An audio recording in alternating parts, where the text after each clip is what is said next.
రైతు భరోసా పైన విధి విధానాలకు సంబంధించినటువంటి అంశంపైన ఆమోదం తెలుపబోతున్నారు మంత్రివర్గం.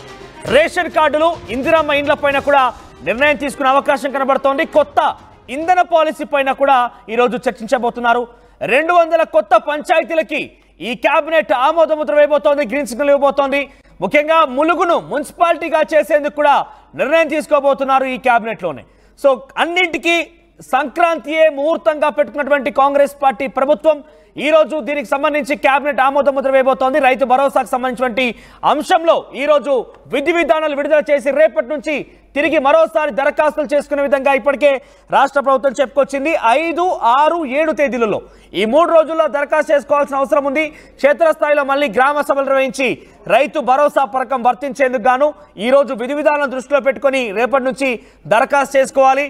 ఇక రైతు కూలీలకు సంబంధించిన అంశం పైన కూడా చర్చించబోతున్నారు. ఇదే పాటిగా మున్సిపాలిటీలకు సంబంధించి ఎన్నికల విషయంలో, పంచాయతీ ఎన్నికలకు సంబంధించిన విషయంలో ఎప్పుడు నిర్వహించాలి ఏందని దానిపైన కూడా కొలిక్కి తీసుకొచ్చే అవకాశం ఉంది. కొత్తగా 200 పంచాయతీకి సంబంధించినటువంటి అంశం పైన గ్రీన్ సిగ్నల్ ఇవ్వబోతున్నారు. మరొక ములుగు మున్సిపాలిటీకి సంబంధించిన అంశం కూడా చర్చించబోతున్నారు.